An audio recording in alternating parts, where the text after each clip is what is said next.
Hi, my relatives. I hope you're having a great day today. Joining us on today's podcast is Pîsim Smallboy. Pîsim is an entrepreneur and artist who recently released their EP, Smallboy, which is available on across musical platforms right now. And of course, the links will be found in the description below, wherever you're accessing this. We talked a lot about ceremony, about culture, about music, about what him and the team at Landback Records are doing. And I had to say I thoroughly enjoyed myself. Pîsim, if you're listening to this, thank you so much for being a guest on the podcast. I'm forever grateful. I'm forever grateful for everyone that's listening as well, too. So without further ado, let's just jump into it. Please welcome to the podcast, Pîsim Smallboy. Hello, my relatives. How are you?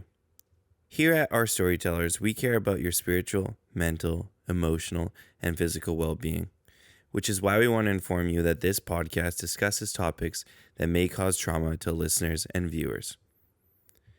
These subjects include mentions of Indian residential schools, assimilation, ongoing harm, colonial impacts, and much more. Our Storytellers recognizes the need to minimize risks associated with traumatic subject matter. The Hope for Wellness Helpline offers immediate help to all Indigenous people across Canada. It is available 24 hours a day, 7 days a week, to offer immediate support and crisis intervention. Services are available in English and French, and in Nehîyaw, Anishinaabe-Nehîyaw, and Inuktitut upon request. If you or someone you know are experiencing any harm, no matter how big or small it's perceived to be, you can call the toll-free helpline at 1-855-242-3310 or connect to the online chat at www.hopeforwellness.ca. Kinanaskaman, I'm grateful for you. Your ancestors are always with you. All my relations, Riel. I think the difference between recording, because I like one of the things that Ken says. He says we need to record, because we need to ensure that our history is told from our perspective. And I think a big piece of that is if our ancestors had the tools and they had the technology and access to these things that we do, they would use them. It's about adaptability. And that's one of the biggest things about our people is that we adapt. We always adapt, and we survive. And there's this saying, it's by M. Scott Peck, man. It's not the strongest of species that survive nor the smartest. It's those most adaptive to change. And so I think a lot of these tools that we have, they help us to adapt, and they ensure, that we can control our narrative. There's propaganda about us all over the world. Or the CIRGC, they literally have propaganda meetings and have had propaganda meetings to diminish our narrative over the land, over our claim to sovereignty. And it's not even a claim, it's literally it's fact. In international law, it's reaffirmed, right? And so we have to control our narrative, and we can't do that if we don't have access to these kinds of tools. So it's adaptability. We're just being adaptive. We're just adapting. Cool. Yep. Jim, are we hot, man? Oh, cool. You ready to get started? Yes, sir. Thanks. Hey, man, thanks for coming. Appreciate you, bro. I appreciate you, too. Thank you for having for me. So I just want to say thank you so much for coming today. And I just want to offer this protocol just to open up the lines of communication and respect between you and my family and you. I know you that my family is are big fans of you, and I'm very grateful that I could have you on here. And I'm just gonna pass this over, and I super appreciate it, my friend. I appreciate that, man. I appreciate you for having me. Yeah, no worries. Please introduce yourself in your own way, my friend. Pîsim Maskwacis, Nesigasun, Maskwacis Otinia, Wapistan, Beakoskan Otinia. And so what I said is my name is Poor Child Stands by the Sun. I come from the Maskwacis Cree Nation, and my family is the Martin clan. And my English name is Richard Smallboy. I've been residing and I guess on these territories the unceded territories of the Muskwa and Squamish and Tsleil-Waututh peoples for about 20 years, man, a long time. You know, I've been here since I was a kid. What let's just tell the people what you do, my friend. Just get right into it. Give them the overview of Pîsim. Yeah, man. So I'm an entrepreneur, right? I'm a future law student, so I'll be going to law school next year. I'll be doing the LSAT this year and applying in September for Peter Allard, COO of Landback Records, and I got some other little entrepreneurial endeavors that I've been building. I haven't released yet, so I won't speak on those yet. But yeah, man, I'm a man of I wouldn't say a jack of all trades, but I could do a lot. You try your hardest? Always, man. I Always. give everything, Yeah. I give them all. Yeah. Yeah. Tell me what it was like growing up for you. Where did you grow up? All over the place, man. But a lot of that, I grew up in Maskwacis, Then I moved down to Rocky Boy for a little bit with my mom's. I think my mom spent like my first year of my life actually was here. And then I think when my mom was 9, she sent me to live with my dad here, and I've been here ever since. How did you grow up, my friend? I grew up a bit of a tough life, a bit hard-headed, so typically learn the hard way. And so, like, I was homeless when I was 13 years old, and I ran away from my dad. And I'm grateful. Like my parents are the good parents. My mom's a residential school survivor, and my dad's from back east, and his dad was adopted into a family, so he doesn't know much about the Ojibwe side. But I have good parents. I'm grateful and I'm fortunate in that way. I'm just a bit hard-headed, and I'm a free spirit, so I grew up going through a lot of hardship due to that, right? And so I was homeless, like 13 years old, down here in the east side of Vancouver, and I pretty much raised myself since then. And I had a lot of like family members that took me in and helped me out, but where I'm at today, man, is mostly like at my own accord. What was that experience like for you, being homeless at 13? It's tough, man.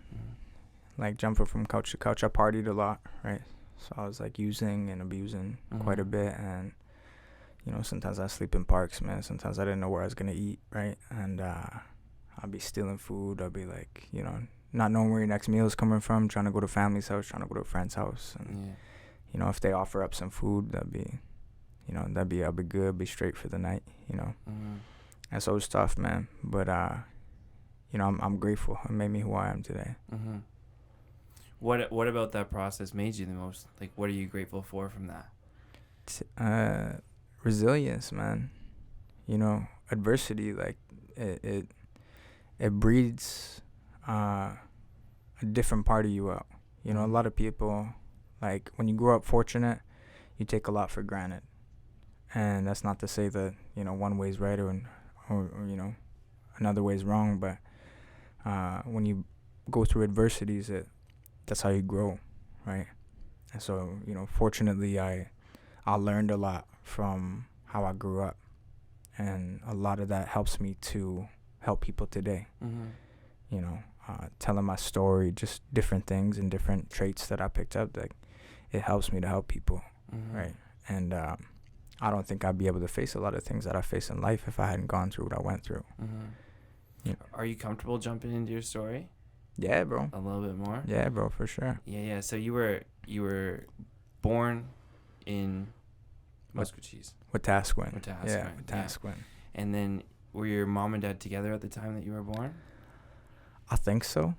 You think so? I'm not too sure, man. Yeah. I think they were together, yeah. My dad's on my birth certificate, so I think so. Okay, cool. Yeah. And then at what point did you notice, like, at what point did you come to realize that, maybe you were growing up a little bit rougher than normal or than other people? Man, like, when you're going through, you don't really think about it.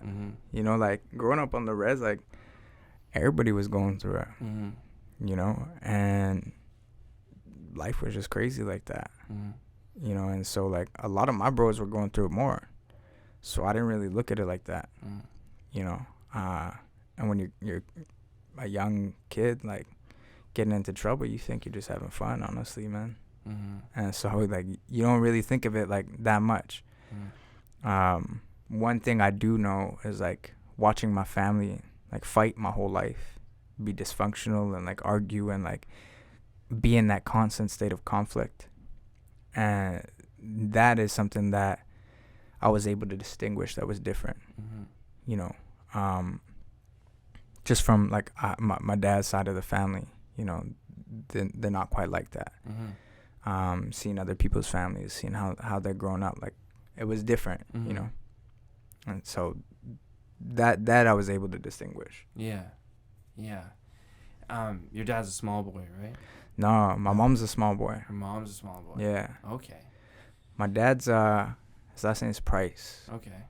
And there's a bit of a story, like, his dad was adopted by like a family, like, I'm pretty sure, like, a white family that was, like, their last name was Price. But he's a Ojibwe. His dad was full Ojibwe, and they don't really know, like, the family name or the community of where, like, my Muslim pun came from, right? So there's a bit of a disconnect, like, something that I have to go, you know, follow that path and try to find out. Absolutely. What's the story of the small boy name? I've always been curious about that. Oh, man, it's crazy. It's like there's a lot of history. So it goes back, like, my Muslim pun, like, my great-great-great-great-grandfather, I'm not sure how many greats, but Bobtail. Like, that's where it stems from. That's where we come from, right? And he was like he signed an adhesion to Treaty 6, and like, a lot of the family history that we hold, it comes from there. Apchicho is, like, our family name, right? And like, Smallboy is actually, like, a misinterpretation of what, you know, settlers thought the name was, right? Like, Napesis in Cree means small boy, but our actual family name is Apchicho. And so they kind of had, like, a misconception, like, and you could see it with Cree names and, like, Plains names a lot, right? They're like, oh, that's 3 fingers, you know, that's standing on the road. And, like, I think they just got lazy, had misconceptions, like, I don't even know, man. But my Muslim pun, like, I think it would be my mom's grandfather, Chief Robert Smallboy, was our last, like, traditional chief. And so when they elected the band electoral system, he went out into the forest, into the mountains, and he brought our people out there. And, like, I believe he went to the Pope and the Queen as well to, like, ask them not to impose this band electoral system. Because, you know, if you look back into history, that's when things really started to go south for us. When our traditional governance was replaced by that band electoral system, and it was imposed and forced upon us, you know, and we still use it today. It's a very corrupt system, right? And so that's where Small Boys Camp comes from. And I believe in the 80s they'd, like, write about it and whatever, you know, traditional Indians out in the forest, out in the mountains, something really? Like that. Yeah, man, you could probably find some clips online. Oh, man. I'm totally gonna Google that. Oh, that's so interesting. Thanks for sharing, man. I've always wondered that because the Small Boy family is very, very large. Yeah. As far as I know. Yeah. You know? So tell me what the teen years were like. The teen years were crazy, man. Yeah. It was just nothing. Like, it was honestly, like, nothing but partying. Obviously, I had to find a way to support myself, so I started to sell drugs. And I learned those things at a very young age. You know, I learned those things before I was a teenager. And like, I started drinking when I was 9 years old. You know, I started using hard drugs around, like, 13, 14 years old. And so when you're on the streets and you're trying to cope, you know, that's all you do, right? And so crime kind of became that's what I did. You know, that's how I survived. I just got very heavily into that mentality. And it's a survival response, right? But I never lost sight of, like, the fact that I needed education. And I don't know where I got that from. I think, like, both my parents are educated. And so I think that a lot of that is genetic. A lot of that is just, like, learned behavior from watching them growing up as well, too. And so when I was 14, Wonder Keys, actually, he produced my entire EP. He took me in, man. He was the first one to let me sleep on his couch. Like, I was packing up that one night, and he's just like, you know, man, he's like, you could keep sleeping there if you want, bro. He's like, there's a shelf in the furnace room, you could put your stuff on there. Mm-hmm. And I remember like tearing up. I was like, damn, like that's all right, man. I was like, cool.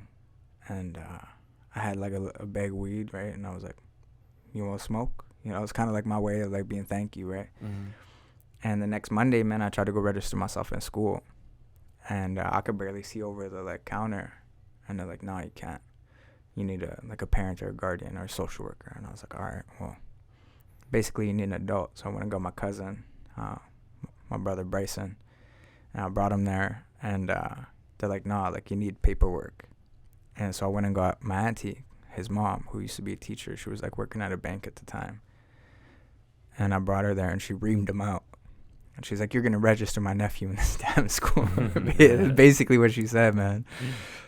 And I was kind of saying like, yeah, that's right. And I got into school, man. And I started school that week. And I just kept going, man. And I think like grade 9, by the time I got to grade 9, I was like, I was already getting expelled.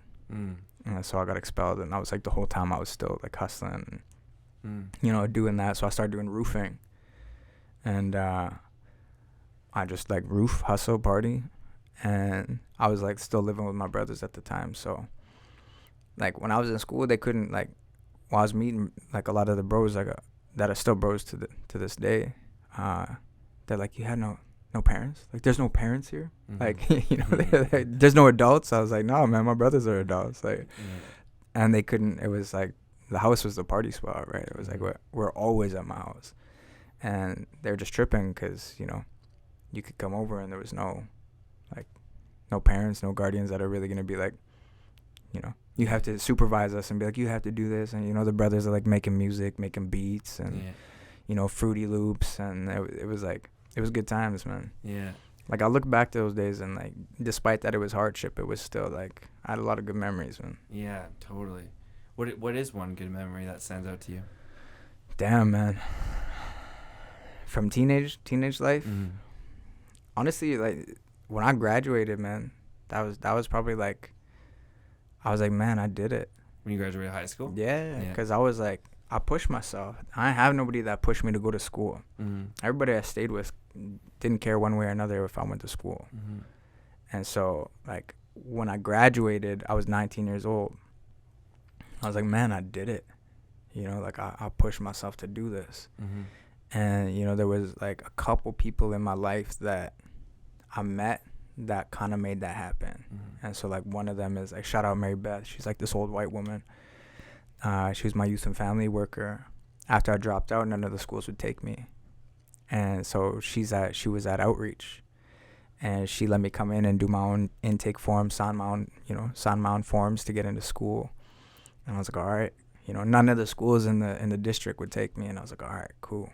Nice. Let's do it. And I finished 3 years and 2 years there. So I could graduate on time, didn't have to go to adult ed, got my dogwood. Nice. And even when I was going to drop out of there, man, she reached out and was like, came to Starbucks and showed me like, hey, you could still do this. You know, and it was just that one person that cared that I was like, all right, I'll do it. Yeah. Yeah. She just went that extra mile for you. She did, man. We're friends to this day. Really? Yeah, bro. I think she's like in her 80s, bro. And we still like meet up and like go for lunch, you know, go for dinner. I hold her very dear in my heart, man. She helped me raise my little brother. Like she's a wonderful woman. Oh my goodness, man. Yeah, bro. Just a little bit of kindness. Hey, frick, I'm tearing up right now. Yeah, just a little bit, just thinking about her. It's crazy. So then you graduate high school. Then what's next for you? She pushed me, man. She pushed me to register in college. She's like, just register. Even if you don't go, just register. And so I registered because it was like $50. So I registered to Langara, and I was like, nah, like I ain't gonna go to college. I think I went and did a semester or something, and then I went back and worked on the oil rigs for a little bit with my cousin Carson. And man, like moving oil rigs was like you live in a truck in a hotel, man. You don't get much sleep. Yeah. And I did it for a couple months, man. I was like, I came back here to visit, and I looked around and was like, I don't know why I left, man. I was like, I'm straight. Yeah. I had some racks in my account, so I was like, I'm gonna just chill. Yeah. Interesting. So then you end up going? You end up going to Langara? yeah. Yeah, man. It took me 12 years to finish that degree, man. Yeah. That shit was like, yeah, it was a long time, man. But I look back and because I actually had to, for some like grants and bursaries, I had to go through that whole process. Mm. Why it took me so long and blah, blah, blah, and tell my story. And when I look back to it, I was like, man, it took me 12 years. And to go through each year and each semester and be like, well, this happened, this happened, this happened. Mm-hmm. There wasn't a single semester that I ever experienced where someone didn't pass away. Mm-hmm. So I was like, you know, Mm-hmm. like, again, another like moment of like pride, like, man, Mm-hmm. I did this, you know. I just graduated last May. And I was like, damn, I did it. Congrats, bro. Thanks, man. What's like looking back, at what point in your life does music kind of start becoming an outlet to you during that timeline? Oh man, right since I was like, I have a song that's gonna come out on my next EP, which I'm gonna release March 1st, I believe is the Mm-hmm. date. And it's called Prayer Hands. And there's a line on there, plenty nights eating sleep with the beat on repeat, posted on a bench with the MP3. I ain't have nowhere to go, but I was already cold, like it's winter for a sinner, but I was born to be bold, right? Mm-hmm. And so that those lines, what they talk about is like, I remember like I used to have this little MP3, man, with the headphone jack. Yeah. And I used to charge that thing up, and I had like 200 songs on it. And I would just sit there and rap. And it would just be me and my music, man. Music saved my life, you know, and like I would just sit there and rap with my MP3. Mm-hmm. And once I actually got a little more stable, I started to write, you know, once I actually had like a notepad and like I actually started to write. Mm-hmm. And because this is before iPhones, man, like, you know, like there was no note. You couldn't just like pull out your iPhone and like go on notepads. They didn't have that. And so I was starting to write. And it was a huge outlet for me. Mm-hmm. And I just kept up with that, watching like Wonder Keys, my brother Wonder Keys, watching like my Uncle Rex, you know, he'd be like filming music videos, you know, they'd be, you know, like Wonder Keys produced, you know, this right here. Mm-hmm. Wonder Keys produced that, you know, and watching that go to video and Much Music is like the one that's like filming it. I was like, this is cool, man. Yeah. And my Uncle Rex actually, like, he influenced me going to school Mm-hmm. because he planted a little seed. I don't even know if he knew he planted it, but when I was like 13, he's like asking me questions like, you know, you have any plans for the future, like anything you want to do? And I told him I want to go to school. He's like, if you go to school for anything, go to school to like do business management. He's like, I pay my manager like 15-20% right off the top of everything I do. And I was like, no doubt. Mm-hmm. Okay. Mm-hmm. Yeah. And so then, boom, that's what I went to school for, man. Yeah. You and I both went to business school, actually. I'm curious, what was your favorite subject at school? It depends, man. I really liked organizational behavior, Mm-hmm. but I also really like business law. Mm-hmm. Like the two, they mend for me. You know, they both come together. Mm-hmm. Like OB talks about how people behave Mm-hmm. within organizations, and that applies to everything. That applies to family. You know, if you like actually look at it, because it's based on psychology. Mm-hmm. And so marketing as well. You learn more about psychology and marketing than you will in like going to school for psychology. It's true. You know, and so those things stuck out to me. And then business law, I was like, okay, I see Mhm. how this all works together. And I was like, okay. Yeah. And business law was actually like, that's kind of what I started moving towards. I was like, I think I could do this. Yeah. You know, I did pretty good in that course and I never went. Yeah. So I was like, okay. Why? Just curious question out of nowhere. Why do you want to go into law after this? Man, my whole thing, like my goal in life Mm-hmm. is to make meaningful change. And in a sense of like, I see how this system works, and I've always been like anti-conformist. I can't stand this system, the criminal justice system. Like the entire Western European system of governance is flawed. It's not sustainable. It's oppressive, and it's destructive. And I want to do something about that. Mm-hmm. You know, my whole life has been afflicted by this system, you know, in one shape, form, or another. I've been institutionalized by it. I've been oppressed by it. I've been homeless because of it.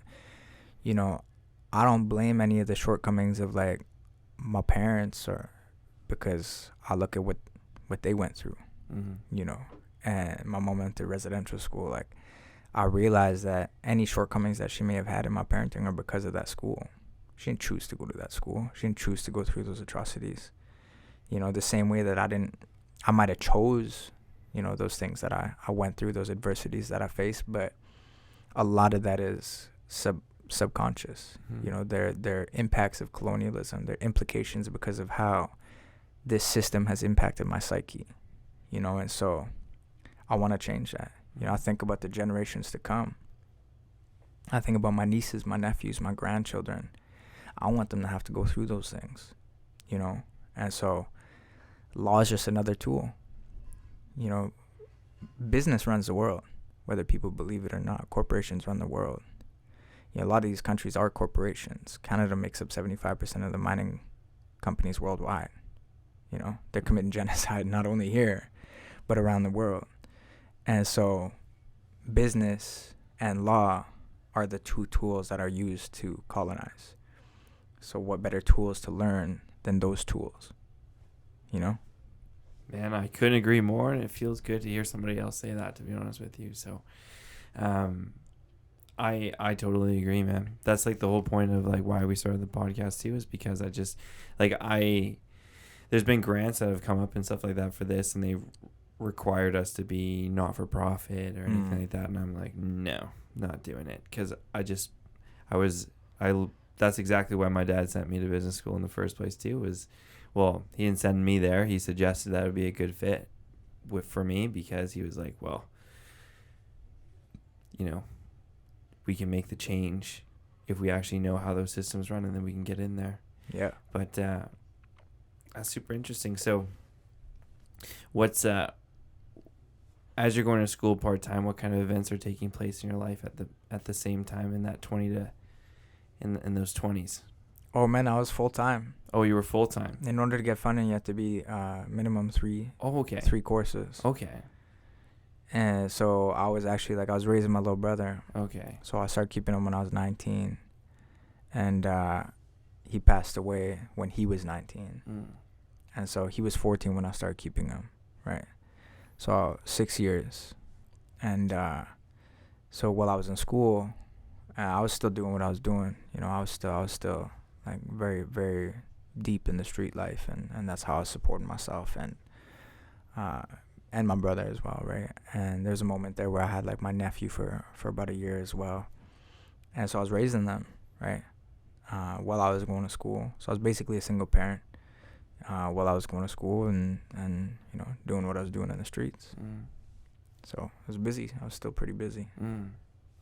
And then you're writing it this whole time. Do you know that, you know, rapping and music is eventually somewhere that you're going to go during this time, or like what's the direction? Nah, I was like, actually, like, I never showed anyone my music. Like, you had to be real close to me for me to show you my music. Even a lot of people real close to me, I didn't show my music. I actually got a running joke with like one of my bros. Like, I was like, I don't write to release. And like, he would laugh about that. And I look back on that today and I'm like, man, like, I actually had songs written at that time that like some of them I released on my EP. You know, The Distance, Concepts. I wrote those, like those were already written at that time when that joke came up. And now they're on my EP and I've released them. They're like the first songs that I released. Yeah. You know, so it's actually like, it's kind of funny to look back and be like, okay, yeah, maybe I was writing to release. I didn't know it yet. Yeah. Do you have any lyrics in your songs that you love more than other lyrics? Like, how does it work for you? I actually don't like most of my songs, to really? be honest. Yeah, bro. I let them off my chest. But everybody loves Worthy. And that's my least favorite song on the EP. I can't believe that. Honestly, man, I cannot believe that. Oh, dude, that song slaps. Like, when it first came out and I put it on, Jimbo was here. Yeah. And we were upstairs, and I was saying, like, fuck it, man, I'm Worthy, like, the whole time. I think it's just, like, also, the sample that's in the background of that, like, the really high-pitched, like, yeah, whatever that is. Jacob Banks, bro. Really? Yeah. Dude, it sounds so good. Yeah. Your whole EP is actually like perfect sounding. So who impacted that? Shout out Wonder Keys, bro. Yeah. Wonder Keys, like every name of each song is, I bought the beat off of him, and that's the name it came with. And so he made up those names, bro. I didn't make up none of those names. And Hollow just happened to fit the way it fit. Worthy just happened to fit the way it fit. And Jacob Banks actually has a song. The song's called Worthy that he sampled. Hopefully he doesn't sue me, but because you know it is copywritten and you know the sample wasn't cleared, but you know, YOLO, we're going for it. Yeah, well, hopefully it works out. How was the? It is what it is. How did you write Worthy? When and where were you? 3 different times, actually. I wrote each segment, each verse, a different piece of my life, and you can kind of hear it. You know, like the first one's like, sometimes it's still surreal that I'm still here, you know, and I'm just like, okay, like going through it, right? Just starting to pick myself back up. Then the second verse, you know, I'm talking about like lots of, like, man, I always forget this. Actually, the first time I ever performed that song, I forgot this. I forgot the verse. You heard the second verse? Yeah. Plenty nights in the streets with the beat on repeat. No, it's the second one. But anyways, man, the second verse, I'm talking about, seeing the city with no color. Isn't it ironic to see the city with no color while I was playing Dallas Green? Isn't it ironic? And there's some play on words there, right? Like, if you don't know City in Color, you ain't gonna know Dallas Green. You ain't gonna get like what I'm actually saying there, right? I saw the city with no color, and that was a real experience. Like, there was a point I was so deep in my addiction, it felt like everything was black and gray. Like, my whole life felt like it was black and gray. I dreamt in black and gray, like it was always dark. I barely saw daylight. And so that's what that line's about. And then the last one, you know, I talk about like always picking myself back up, you know, and finding that will to live. And so it's 3 different points in that journey of me feeling like, you know, all right, maybe my life's worth something, you know, because I was suicidal. I tried to kill myself multiple times and it just never worked out. Sometimes I end up in the hospital. Sometimes I just wake up and be like, damn, and you know, it didn't work. And so it's 3 different points in that journey that song, I wrote that song. And the last verse is kind of like that final point where I pick myself up and was like, all right, man, like, I'm worthy, let's do this. Yeah. What about it makes it, I just don't understand why you don't like it that much. I don't know, man. It's I feel it. I think I'm like, we're our own worst critics. Yeah. And so there's a piece there that I'm just like, you know, I tell stories in a lot of my music, right? Yeah. You know, and I like concepts. That's like out of all the songs, I like concepts. Like, I like all the songs. It's just Worthy's my least favorite. Yeah. Tell us the story behind Concepts then. Concepts. The first verse is like a little bit about me, right? Y'all don't know about my story. Quick to judge, so let me tell you. And like I said, like a little bit of my story, like I was always on my own ever since a little fella, you know, and then I kind of talk about what that's like. But the second verse I actually wrote it about, and when I wrote it about my 2 late bros. They got shot in the head back in the day by, you know, someone in their own crew. And I think I was like 19 when that happened. And it had a big impact on me, man. I drank for about a year straight. I drank and used drugs for about a year straight. And just didn't come out of that daze for a long time. It was really hard on my moms, you know, watching me go through that. And so I wrote about it. Last August, I think maybe it might even be over a year ago now. Yeah. Well, their little brother, my 2 bros that got shot in the head, their little brother was in the same house. And he was just a young buck. Like, he was like, you know, under 10. I think he might have been like 7, 8 years old. He was in the room. And it was like 7, 8 in the morning. He heard the shots pop off. And he hid under the bed. And there was some sweetgrass on top of that bed, you know. And, you know, buddy that killed my homeboys popped into the room. And he didn't look under the bed, didn't see him. And so he bounced out. And that bro just passed away like a year ago. And then his oldest brother just passed away in December. So that's 4 brothers out of 6 brothers that they have that passed away. So I actually updated it when I recorded, and I talk about it in the beginning, right? This song is like a tribute to them. And so I updated it rather than like, now he's gone and his brother, may they rest in peace together. I added like a plural, right? He's gone and his brothers, may they rest in peace together. Because I want to do a little something. I always tribute when I perform that song. I always tribute to them because, that it had a big impact on my life. Mm-hmm. It seems like you've experienced a lot of loss. Yeah, it's definitely ongoing. I have a different relationship with death. Different now. Like ever since I lost my brother, like changed my perception. It broke me, but death is a beautiful thing. It's transformation, and it's going into the spirit world, to the happy hunting grounds. And it's ceremony that helped me to realize that. Connecting to that and being like, this is actually like, we should celebrate their lives. When we grieve for ourselves. And so I learned a lot through a lot of this, loss, this grief and loss that I experienced, I lost like 3-4 people this year already, man. It's already February. It's only February. Sorry to hear that, bro. That's life, right? Such is life.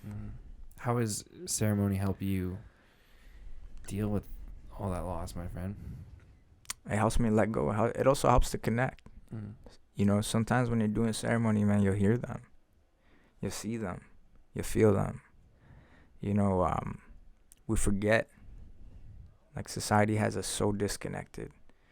And we forget that those things are possible. And so ceremony is what connects you to source.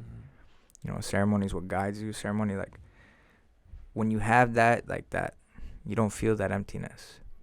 You don't feel that, like, that loss the same way. Because it's not a loss. You gain an ancestor. We're gaining when they go over there to do that work. Even though it's hard and we grieve for ourselves, we're still gaining in a sense, And so ceremonies like those teaches me about those values, those teachings. At what point in your life does ceremony become a major theme? My mom made me sun dance when I was 8 years old. And like she used to bring me in the sweat lodge before I could walk. And I used to go sweat with my uncles when I was a kid. And but probably not till about 4 years ago. Because 4 years ago, I had a vision. I followed that vision. And, I had someone really important in my life that helped me to interpret that. And that was a big part of that process. And, I'm very grateful for her and how she contributed to, me starting that journey. And so I took that vision to Ken. And he's like, you have to have a chicken dance. He's like very nonchalant about it, right? Like, you have to have a chicken dance. I was like, okay. Like, not too sure what that meant. Then he gave me a date, and it was like 2 weeks away. And I was like, damn, I still got to go back. Like, I had to come back here. So I came back here, and then I went back over there. And everything fell into place. And it worked out, and I finished, and I completed my commitment. I had to do it 4 years after that, for a total of 4 years. And I finished that commitment last August on the blue moon in Enoch. It was a very beautiful ceremony. And I watched a lot of elders that come and support me, and it's been a blessing, man. It's been absolutely a blessing. Is it okay if I ask what a chicken dance is? Yeah, you haven't been to one? I've never been to one, man. That's crazy, man. I see your dad. Your dad's at every single one. I know. It's a ceremony where we're praying for life, but it's fun. We sing, we dance, and there's the chicken dance bundle there, and we share in prayer, and people bring their prints. You can get your Indian name, you can get healing. You come and we're chasing life, Bima Tisuin, and a lot of our ceremonies, that's what it's about, right? Chasing life, we're praying for life, giving thanks for life, And so it's an old ceremony, and I didn't know, but my Muslim pan, my mom's dad used to be a chicken dance holder, Like, I didn't know he held the same ceremony. And, here I am. Like, I don't really remember him, but, here I am 30 years later, and I hold that ceremony. Mm-hmm. How does that make you feel? I'm grateful. It's a big responsibility, and I'll take it very seriously, Mm-hmm. And it's like, to me, that's the top priority in my life. Mm-hmm. Nothing comes before that. And no matter what anyone says, or like, I don't let anything get in the way of that. Can you do me a favor and tell the world how much it takes to put on a ceremony? It's a lot, bro.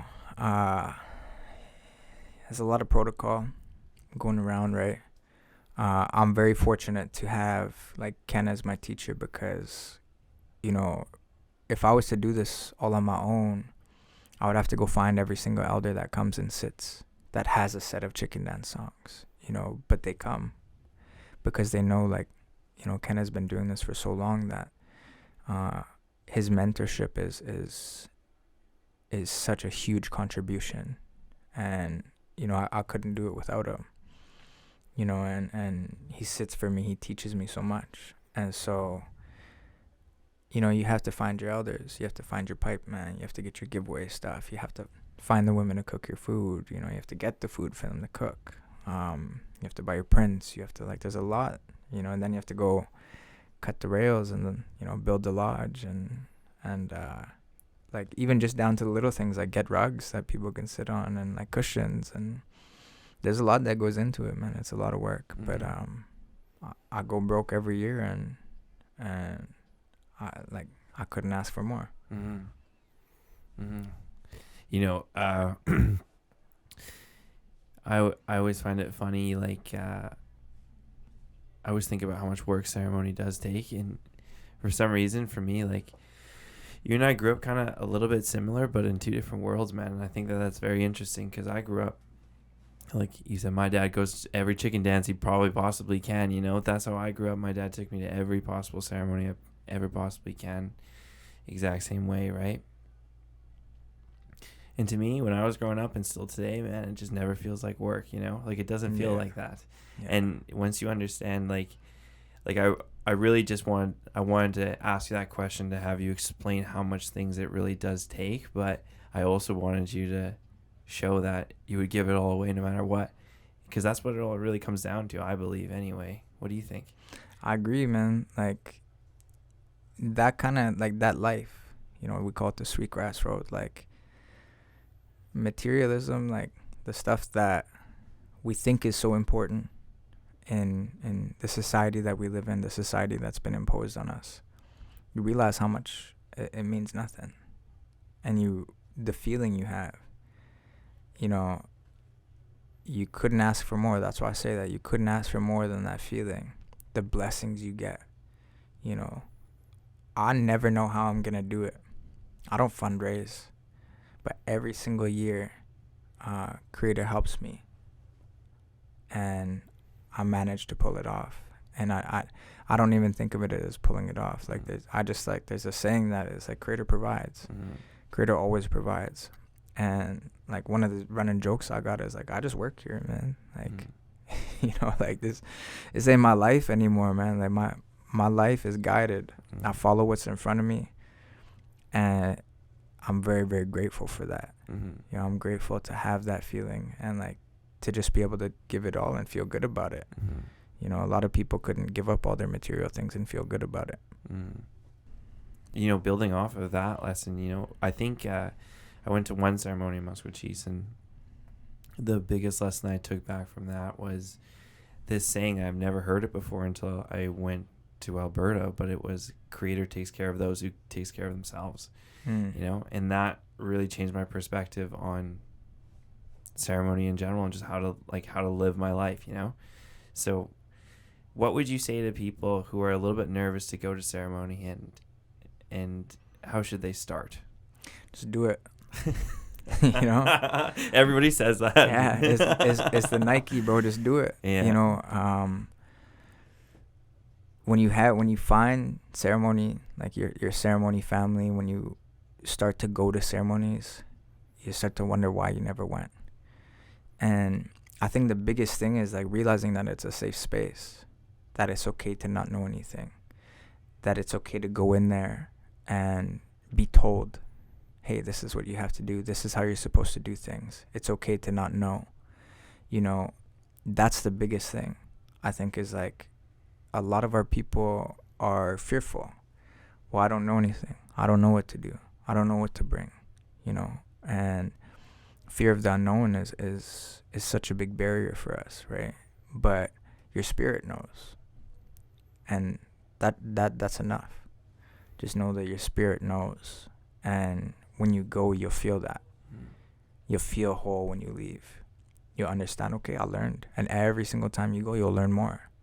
You don't have to you don't have to know the language right off the bat, you know. You just have to make that little bit of effort. Just go there. Even sit on the outside if that's what makes you feel comfortable for the first time. Just sit there, observe.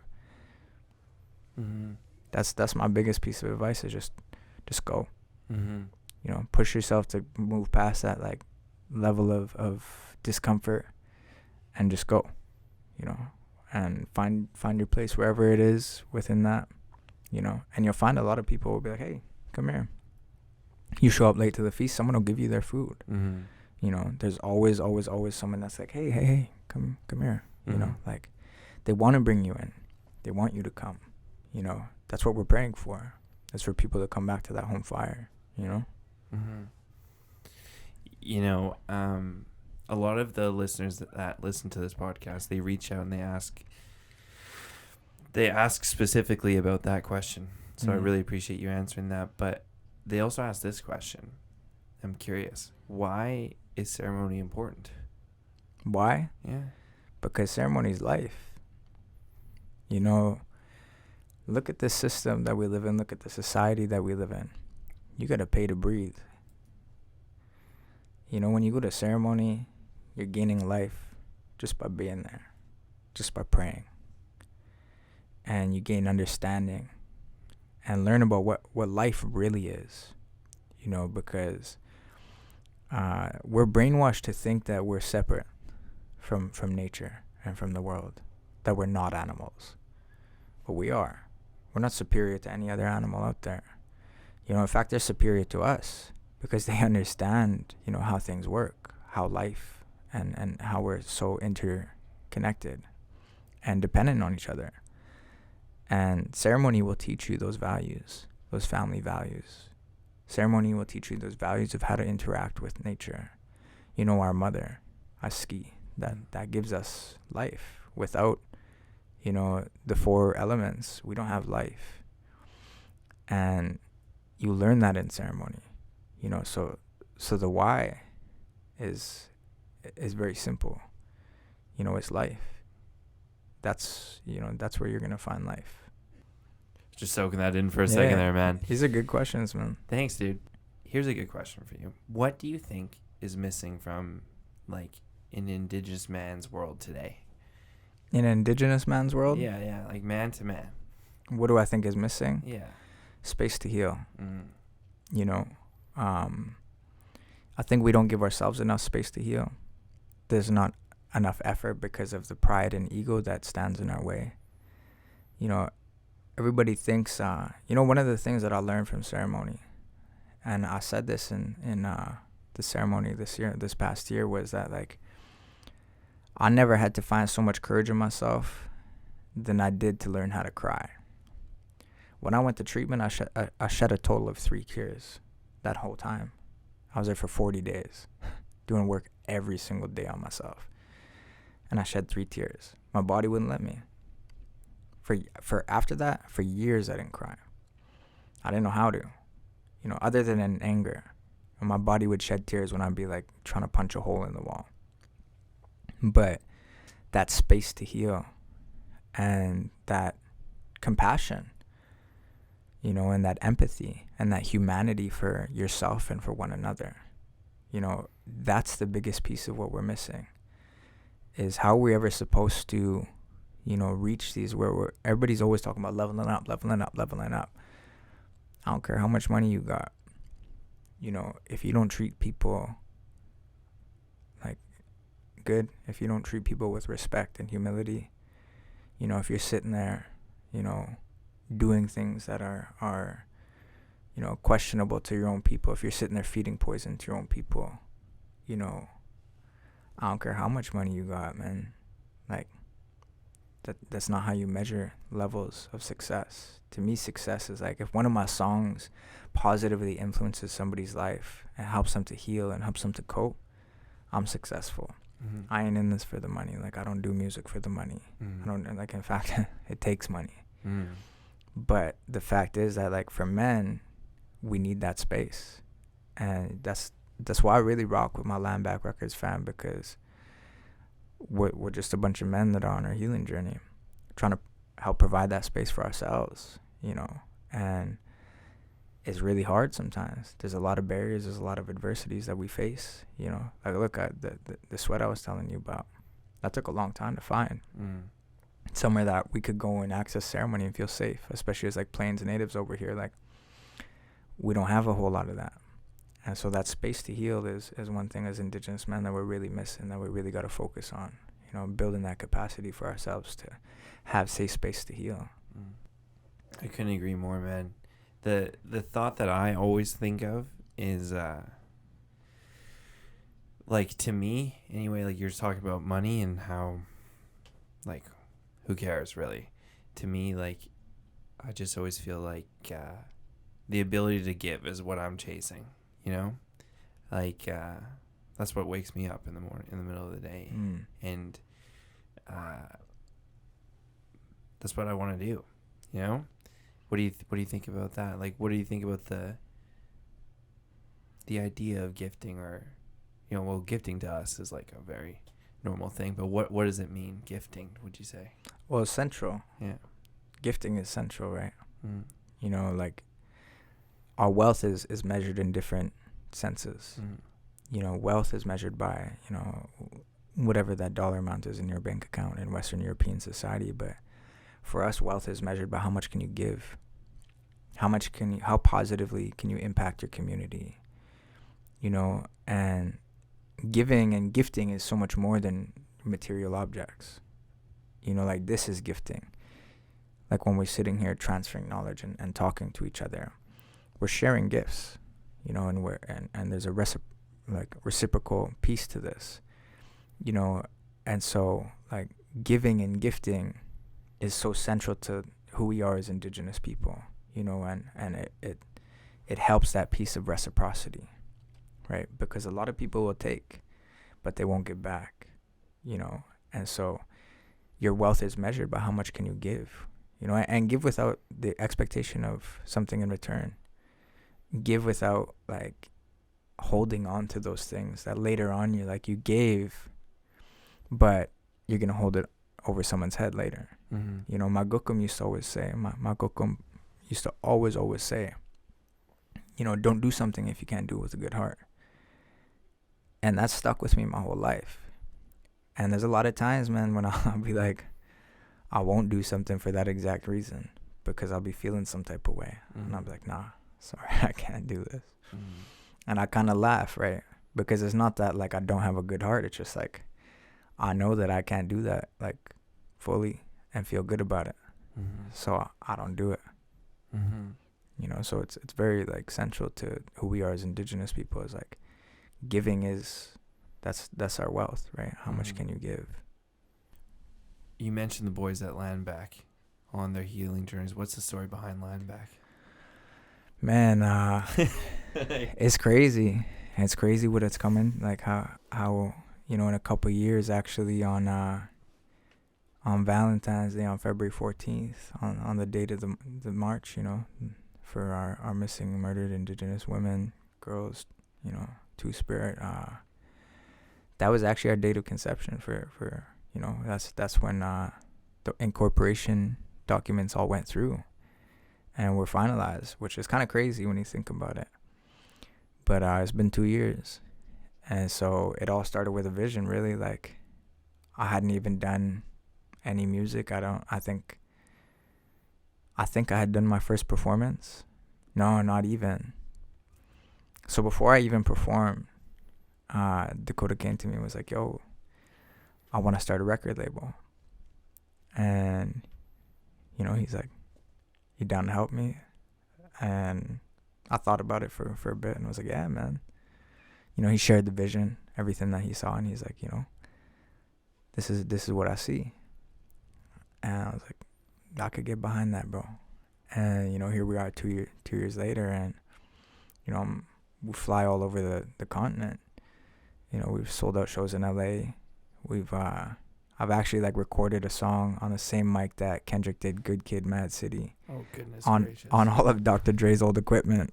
Oh, that's insane, and actually. Yeah, everyone. And it's just like, you know, shout out Sober Junkie for that one, because we flew down to Vegas and Sober Junkie wanted to link up, and we ended up being in a studio. Shout out Kenichi too for that one, because like we ended up being in a studio with like Kenichi, and he's like, in my books, he's one of the biggest producers and engineers out there, right? And yeah.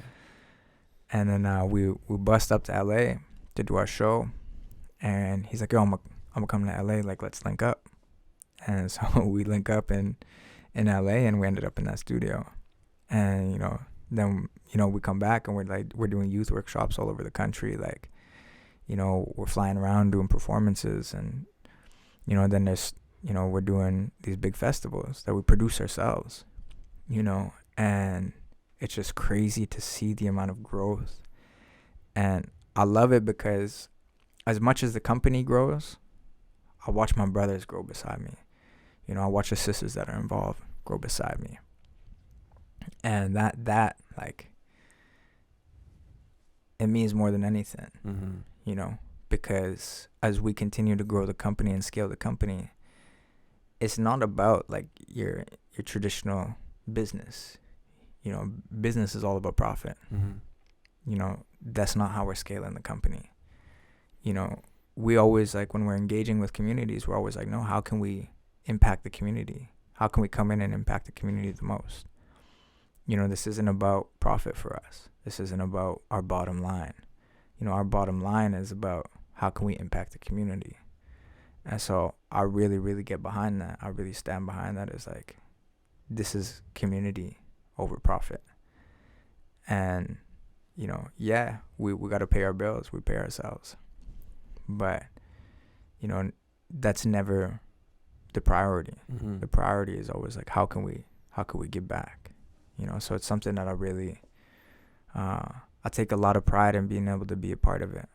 You know, and I take a lot of pride in my brothers that I surround myself with, and you know, the kind of people that they are, you know, because they face a lot of adversities too, and I watch them overcome all of those adversities. And ceremony and prayer and healing is always prioritized, you know, so that's a company culture that I can really get behind. You know, it aligns with who I am. It aligns with my journey, you know, and ain't nobody out there doing it like us. You know, and that's not like from a place of ego, but it's from a place of healthy, what I would call healthy pride. Yeah, you know? Totally. I mean, I was interviewing a elder last week, and when he came in and he saw like protocol on the table, he was like, hey, if you do things like this, then things will work out. And I think it's probably the same thing for Landback too. Can I tell you a quick little story though? For sure, bro. It's about your LA show. So one day, I was just sitting back on the couch, just chilling, and my dad gives me a call, and he's like, do you remember Pîsim? He was at your graduation. I was like, yeah, man, totally. Like, what about him? He's like, he's in LA right now, performing big shows. He's like, culture works, and he just hung up the phone. Isn't that funny? That's hilarious. Isn't that bro. sweet? He was your biggest fan. He's right, bro. He's right. He's I hope he doesn't watch this. He's right. But yeah. So I want to hear more about this LA show, because, like, I don't know, when I first talked to you, it just kind of sounded like when you were talking about it the first time, it just kind of sounded like a defining moment for you a little bit. That's kind of what it hit me as. I don't know, what would you say about that?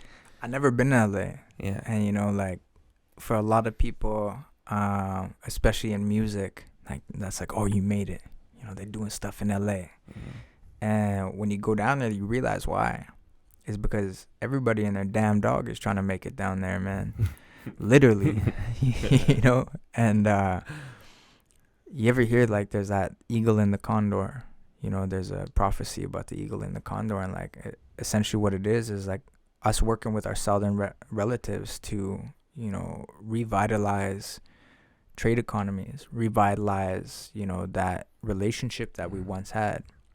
And that's what I saw it as. We went down there, and, you know, like the bro Dakota Bear, man, he's, you know, he's gifted, man. He comes from Mistai Maskwa, you know, Big Bear. And I've read a lot about Big Bear, and Big Bear was very gifted as well. And I see like he shares a lot of those gifts, and he's got that vision. And so he'll always like share, you know, the things that he sees. And I know sometimes people might think like, man, that's crazy, you know, but I can always see it, right? And so like he was talking about LA, you know, we got to do a show in LA.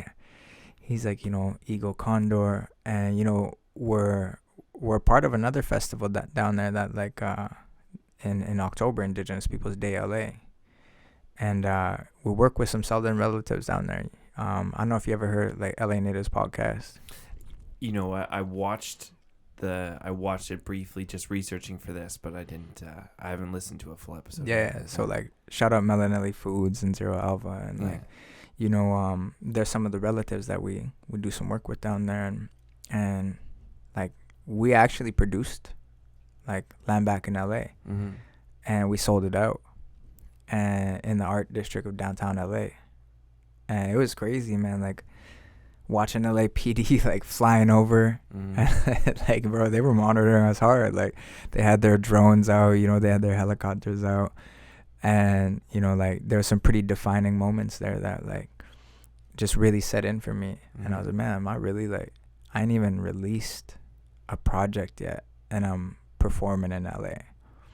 And I was like, this is crazy, you know. And then going to that studio and like, you know, doing some work on a track with that equipment, you know. And it's just equipment, and I'm a bit sentimental like that, you know. I'd be like, damn, you know, because Kendrick a Gemini too, and I'm like, you know, like, okay, like Kendrick, one of my favorite rappers. Dude, there's energy to that. There's gotta be energy to that. Think about, there's a studio in like Alabama or something like that. It's called Muscle Shoals. Have you ever heard of it? Nah. It's like, if you're into rock and roll or anything like that, like everybody goes there to record their one defining album. That's the one, yeah. So like the Black Keys went there and recorded Brothers and whoever, and it's been like around for so long. But like artist after artist busting out like beautifully, perfectly made records. There's energy. There's energy in the equipment. 100%. There's energy in here too. Everything. When you freaking like I have to smudge in here, you know. Otherwise, how's the energy is gonna be perfect? You know what I mean? Like you got to take care of energy. Yeah. So, I believe it. I know it. Bro. I would have been shaking in my boots if I got up to like a microphone and just like imagine Kendrick there at the same time. I'm telling you, like, and especially like, you know, Kenichi is like a very, very like experienced engineer, and man, he's like shout out to him, man, because the way he like helped me, I was intimidated, and it was messing up my delivery, and I was like, man, this might got me, you know, feeling some type of way, and he just coached me through it, man, and it was really good. And it worked out like the way it was meant to work out. Yeah. So I definitely like, I'm big on energy, bro. Yeah. You know, like that's why I got my stones always, man. I got my protection on me. I'm big on energy, man. Yeah. Protect my energy. Yeah. And very mindful of the energy that I give out, right? Yeah, totally. What take me through what was going on when you were in the booth? Were you just like couldn't deliver? Here's a good question for you, actually. Sorry, I'm all over the place right now. But how did you learn to rap? Because there's a lot of technique in rapping. And how did you teach yourself? And what I'm curious about is like, do you sing at ceremony, right? I can't I can't lead. Yeah. But I could follow pretty well. I'm in the exact same boat as you. Yeah. So did any of those influences like like, did singing at ceremony impact your voice when you got to rapping? Or, like, that's what I was curious about. Well, I rapped long before Yeah. I like sang at ceremony. Mm. And I don't know, maybe just like growing up watching it. Yeah. Also, like, back in the day, we used to just freestyle. Yeah. And I think that was a big part of like how I learned to just flow. Like, I was freestyling way before I was writing. Yeah. And it would just be every party, man. I'd always be the one that's like, yo, let's freestyle, man. Slap on some beats, bro. Let's freestyle. And like, I get a cipher going. Yeah. And it was just fun to me, you know. And it's still fun to me. Like, I still love doing stuff like that, you know. And I think that's where I got my flow, right? And then obviously you have your influences. I find like my flow is not the same in any track. Every single one of my tracks, my flow is different. And I truly believe that like we're just channeling, we're conduits, right? If you're really tapped into the like what you're doing, you know, that art is flowing through you, that energy is flowing through you. You're just a conduit. Whatever comes out. Yeah. You know, and so the flow is always different. Have you heard of a book called, I think it's called The Muse by Stephen Pressfield? I have, yeah. You have it? Yeah, I have. I haven't read it, but I heard about it. Okay, yeah. That's what that made me think of. I haven't read it either. I was wondering if you did. But that's what I was going to also ask you is when you got behind that mic in that moment, did the flow state just out of nowhere, you just got connected and just started? In LA? Yeah. I actually wrote the song. So my verse, I wrote it in Vegas. Yeah. And when I got to LA, I was like brushing up on it. I was like, oh, I got this art. I'm going to kill this. And then I like, you know, manager of the studio told me about the mic. And I was like, you know, my confidence level kind of went down a bit. And I was like, damn, I really got to kill this. Yeah. And I think I put a bit too much pressure on myself. Right. And so I find my best art comes when I don't feel, you know, like that kind of pressure. Yeah. You know, I do good under pressure, but there's certain kinds of pressure that, you know, I might not do good under. And I definitely was like struggling with that one. What's the room like when the boys are all cooking together? It depends where we're at. Yeah? Yeah, it depends where we're at. It's always like, there's usually one of us on the like, you know, like behind doing the engineering, doing the producing, you know, and we'll be in different pieces, writing different parts. It's always like, I personally like to keep it like dim, you know, and I like the LEDs, you know, and, you know, a couple of the brothers smoke, right? So, depending on who's engineering, you know, they'll typically be smoking in the room, right? But, one of our engineers, like, shout out Jeremy Parkins, he can't handle being around the smoke like that, right? So, bros will be smoking in the booth. You know, on Ain't Change, Mizzy, he's actually in the booth, like, feeling his flow, and he didn't realize, like, we're recording. And that's why, like, the best stuff comes out when you don't know. You know, like, my best verse didn't get recorded because it was just when the melody. There wasn't, like, the beat was at its, like, birth stages. It was just the melody. Yeah. And I actually wrote those verses to, like, another melody. Yeah. In December. And so, you know, it was end of the night and Jeremy was just messing with a melody. And then I was like, yo, this will fit. Yeah. And I spit it perfect. And it was never replicated. I never spit. The rest of the night I could, like, the rest of the times that I recorded it didn't come out the same, but it still came out all right. Oh, man. I was just about to ask you something about that, but what is your writing process? And I want to know about that collaboration between the boys, though. Like who's sitting down where? How does that work? It depends. It just switches. It just you guys are constantly revolving, whatever the situation needs at that time. Is like we have different chemistries. Yeah. And so if it's like me, Jeremy, and like Mizzy and Day Day, I'll often like start freestyling. Yeah. And Day Day like kind of jumps in, and then Mizzy will come in with a melody, and Jeremy just be like adding stuff that gets us hype. Yeah. And we'll feel that. And Dakota's a very like methodical writer, and so like he usually like will be like soaking it in and doing his thing quietly, and then he'll just come out with something, you know, and does he make like a full like will he just like write it all down? Boom. I can't even really explain his process, but it's very different to me the way that he writes. And like I took a couple notes from him last time he was like showing me some of the ways that he does his thing, right? Because I just go, bro. Like I actually just, it comes out and I write it down. Yeah. I don't really have a whole process. It just comes out and I'll write it down. Sometimes it just comes out. I don't even write it down. I just throw it onto the track. Yeah. I'm very like it. I just channel whatever is coming, whatever I'm feeling. I let that out, and then I put it down. And sometimes it makes sense. Sometimes it don't. You know. But sometimes I'll be behind the mic too, even. Right? Yeah. And like Jeremy would be like, "Try this, try that." I was like, "All right." And like we got some stuff that's coming out for you that like I didn't really like. It was just more so just a little back and forth on the mic, and then I was like, "Okay, that works. That works." Yeah.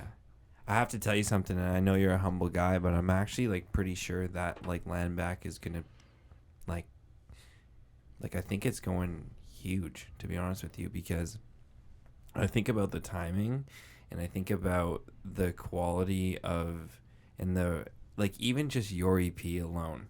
Like I played it for Jimbo. Jimbo was like called me before he got here today. He was like, "Dude, I'm nervous. He's actually a good rapper." I was like, "Dude, he's super down to earth. Like you'll be okay." And but like I just think that the quality of the stuff that you guys are putting out and the rawness is just like, I don't know if there's like, at least in our communities, it's going to connect with all of us, you know? And I think that it's only going to go more from there, you know? Like even the song, like The Distance, like you have one line in there. And this is what I like about your voice is I actually think your voice is pretty adaptable.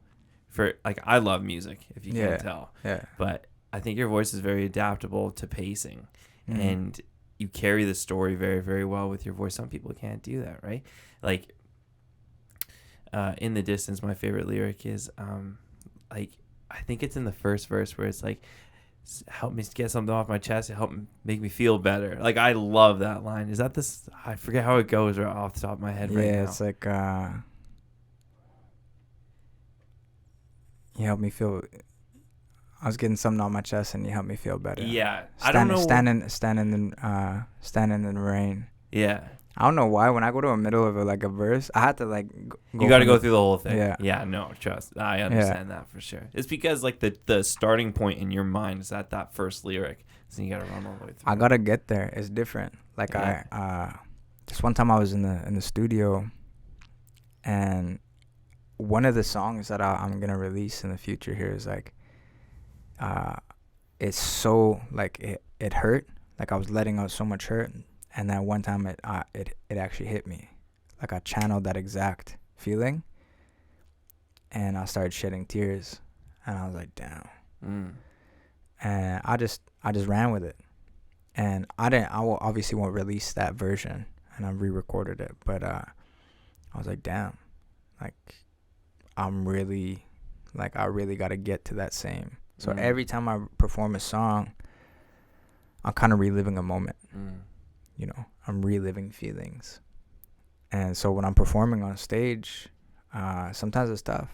You know, when you're sharing such vulnerable pieces about yourself with, you know, so many people, it's a lot of energy. Yeah. How is that? The best way I could explain it, because I used to like, I don't really get like, I'm not like a nervous person. So I don't really feel nerves in the same way that people do, because I don't really put a whole lot of weight on what people think about me. You know, I am who I am. You know, you like it or you don't, it don't matter to me. Unless I truly, truly value you and like truly, truly like your opinion matters to me, you know. Even people I really love, a lot of times I just brush off shit that they say to me. And that's like kind of something, I think it's a survival response from growing up, right? But I just learned to wear that badge, like, you know, on my arm, like, I don't care, you know. And it's something that I like work with my therapist on, that like, you know, it's good to care. But the feeling, man, is like, so like when I first performed was Landback Records launch party, and it was on the same stage like Fortune Sound Club, Drake's touched that stage, like Yellow Wolf's touched that stage, like a lot of like Wiz has touched that stage, like a lot of like big artists have touched that stage. And I was like, man, we sold it out. It was like 500-600 people there. And I was like, man, like going up there, okay, got this, boom, boom, boom. And I really feel nervous. And then once I got up there and like started like doing my thing, I was like, okay, this is something new. And the best way I could explain it is that like after I'm done, I feel like I just got in a fight and I won. Like I feel like I just got in a fight and like I like that's the only way I could like connect that same feeling is that amount of adrenaline, that you feel and the endorphins releasing in your brain. Like I feel like, oh man, like they call it cloud 9, right? And for a while after you just feel that, like you kind of just ride that vibe, right? And it's a crazy experience. How are the shows looking in the future for you and the boys? We got a lot coming up. A lot of surprises for people this year. We got a lot of stuff that we're planning, and we really just be cooking behind the scenes. We really just be cooking a lot, and I'm excited for what we got to release this year. And we got a lot of like I think we're booking into like April or May something already. I think our next show will be in Whitehorse, I believe. Shout out Jeremy Parkins for that as well. In the community up there. I'm looking forward to that one. I've never been that far north. Yeah, that'll be fun for sure. Yeah, that'll be fun for sure. I bet you the show will it'll probably be freaking awesome because, everyone will come through. Indig community, right? Yeah, so, yeah, for sure.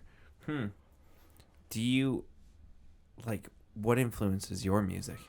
Who you've mentioned Kendrick, you mentioned Yella, which I'm surprised you mentioned Yella, but yeah. I like what's that one? That one album like Pop My Trunk is on it. Oh shit, it's gonna come to me. Hold on. Is the picture no, it's like My Box Chevy. I think the picture is like a Chevy. Yeah.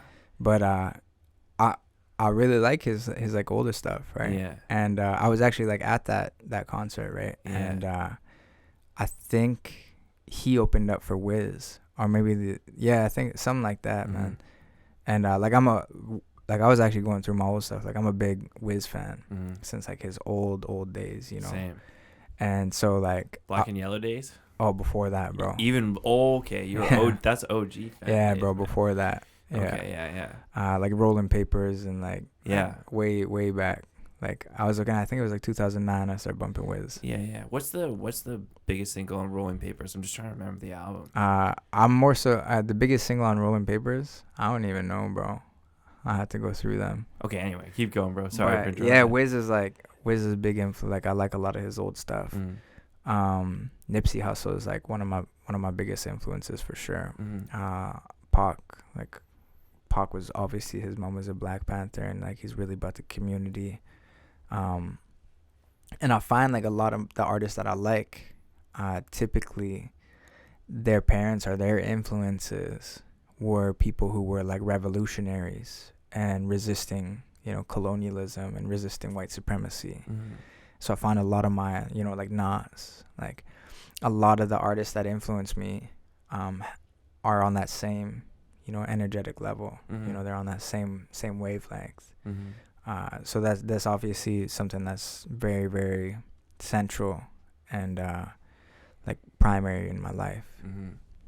What's your farthest genre push? Is it like if you ever go back to Wetaskiwin, or do you have some country on the radio just to have it on? Oh, I listen to everything, man. Okay. I was listening to like classical music today. Oh, nice. Yeah, like I'm like replanting. Some Bach going? Yeah. Oh man, Luduccio Vinelli. Okay. Like I'm like sitting here like planting my plants, bro, talking to my plants and shit, like, putting them into some new pots and adding some dirt, bro. I'm like listening to some classical music, man, Bro, you gotta take care of your plants. Yeah, man. I'm sure your plants love classical music too. Yo, 100%. 100%. And I'm like replanting my avocado plant that I had for quite a minute. Yeah. And talking to my seed, he just opened up. So Oh, you gotta let him know, show him some love. Yeah, I'm like, let's go, boy. You just about here, boy. just wait, man. You know, dude, it's springtime already. Hey, it's crazy. I was feeling it today. Yeah. I was like, okay. Yeah. We here. Yeah. And I think it ain't change. Like you mentioned, like at the very beginning about you struggle with the seasonal depression. Yeah. That's big for me. Yeah. Lost a lot of people throughout those times, right? Been through a lot of traumatic, experiences. Like I remember Christmases, bro. That song Sail? Like Sail Day. Yeah. So I have a vivid memory of that. My little brother wanted to go home and visit my mom for the Christmas, and everybody went back home, and I stayed. And even my brother, that I grew up with down here, he went back home to his res. And I remember I put a 2-4 and I bought a 2-6 in the making. I put it in my fridge, and I sat there all Christmas, man. I just I drank all that booze to myself, and I remember that. And so when I hear Sail, that's what I think about. And I'm like, man, this damn song. This damn song. But that's those seasonal depression. It hits hard, and it's rare that I experience a December where someone doesn't pass away. I don't really remember a December where someone hasn't passed away.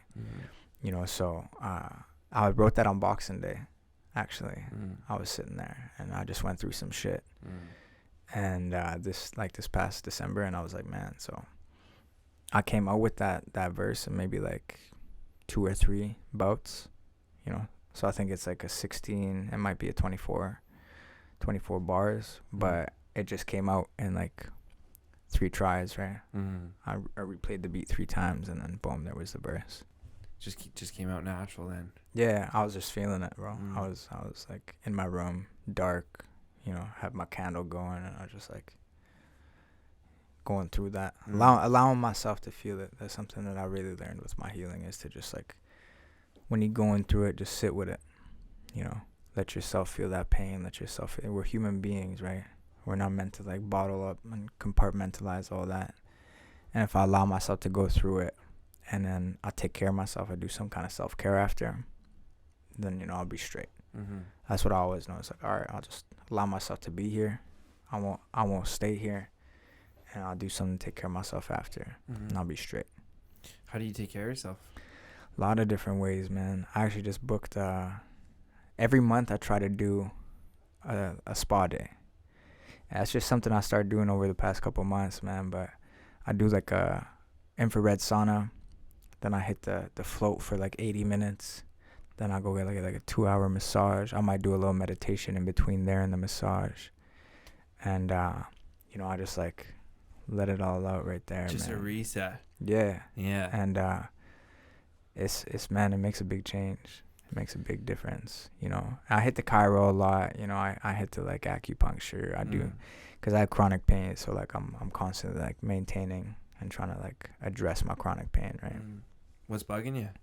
Oh, I got in a car accident when I was 2017. Man, this chick T-boned me, and I got knocked out. My tempo hit my auntie's. The back of my auntie's head knocked me out, and I had post-concussive syndrome, so I had headaches for every day for 7 years, man. I get migraines 3 to 5 times a month.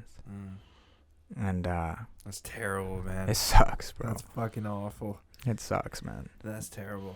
Yeah. What do you want, are we the same generation? I think so. Yeah, we're the same. I don't know, bro. What do you want our generation to focus on moving forward today? If you could tell me to go out and change something, what would you tell me to do? That's a tough question, man, because it's different for everybody, right? But I would think be present. There's this video I did on detachment running rampant, people caught up in the screen, so complacent, paper chasing, not thinking about them generations. That, and think about where you're putting your energy. Where are you putting your energy, and think about why you're putting your energy there. Your whys are your biggest. A lot of people just doing things they don't know why. It's because they're not, looking inside. They're constantly focused on the negatives, all the external factors of things. There's a lot of people that you could tell them the most positive thing that's going on in your world, they'll find something negative about it. Think about those. And the number one thing that divides us, in my opinion, is the lateral violence. Is that we buy into that division. We perpetuate those same issues and then complain about how they're impacting us. And so it would be to go inside yourself, right?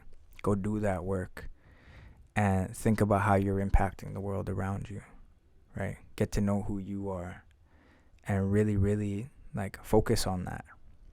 And because then once you find your gift, life changes, so that'd be my biggest thing, is that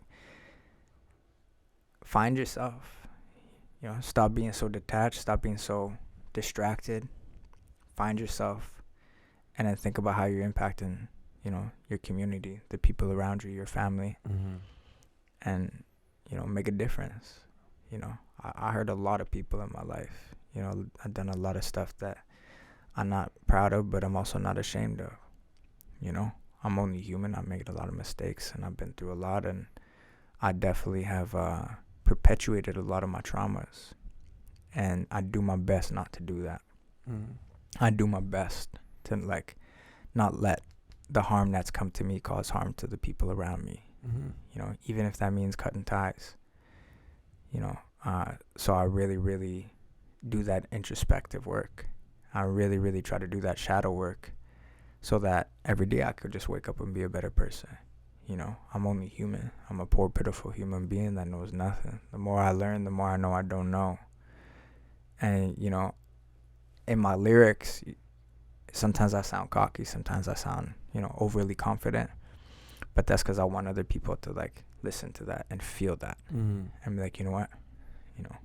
I am this or I am that. Or, they can feel that sense of pride, that sense of confidence. I'm just trying to instill that and influence that, There's an 11-year-old boy at home right now probably listening to your music. What do you say to him? Believe in yourself. Actually, I say that when we go do youth work, man. What you believe, you can achieve. All of these things, these technologies, these things that are out there, they're meant to dampen our imagination. They're meant to dampen that. When you can't imagine, when you're young, you're like, man, I remember I used to think I was a vampire. I used to think when I was Batman, I used to legit think that cape made me faster, man. And I'll be ripping around, and I telling myself I'm a vampire. I'll be jumping off these bookshelves. I don't know how I wasn't breaking bones, man. But when I think about those things, that imagination is the most powerful thing in this world. They call it the law of attraction. When you can visualize something, you can make it become a reality. Look at decolonial clothing, man. Dakota and Casey had a vision. They visualized it. They started taking steps towards that. This is their 4th year in business, and look at what they've achieved. You can achieve anything you want to in this world. That stuff is the most powerful. And our people, we understand that. Inherently we understand that. That's a big part of prayer. You're just basically asking permission for what you're thinking, and your brain is a transmitter, right? And so whatever you believe, you can achieve. That would be my number one thing, is believe in yourself. No matter what anybody says, no matter what comes in your way, believe in yourself. If you want something bad enough, you can make it happen. Who do you go to when you need help? That's a hard one, bro. That's I talk to Milder a lot. I talk to Ken a lot about a lot of stuff. He helps me. Mostly my therapist, though, man. Shout out to her, because damn, she been with me. I've been seeing her for. She knew my little brother. My mom's the one that found her. I think I've been seeing her over 10 years. I've been seeing her, and she's on vacation right now. I swear she goes on vacation at the most inopportune times, but I'm like, man, like, I need you. Yeah, I need you right now. Hey, what are you doing in New Zealand? But yeah, a lot of the times I bring it to my therapist, man. If I'm in some deep shit, I got a couple, I got some solid people in my life that I could turn to. But a lot of the times I journal, I put it in the music. I go to my therapist and I pray about it. A lot of times, like when you're the person for people, when you're there, the one that like is always there for people, like you don't have a lot of people you can turn to. And so I try to find those little pieces in everybody, right? I'll be talking to someone, bouncing stuff off them. They don't even know I'm like literally like doing therapy with them, and they don't even know, because I'm trying to like not let my stuff affect them, but also still like, yo, what do you think about this? And so I just find like a lot of different ways. Coping mechanisms is one of the biggest things I focus on. Totally. Yeah. Do you have any questions for me or anything like that, man? No, bro. Like, what inspired you to do this, man? Man, like, I don't know. Just like you said, like, learning who you are. Don't be afraid to be present for you. Like, one of the best things that's ever happened to me, and one of the worst things that's ever happened to me, was that pandemic. Because I got locked up in here. And if you ask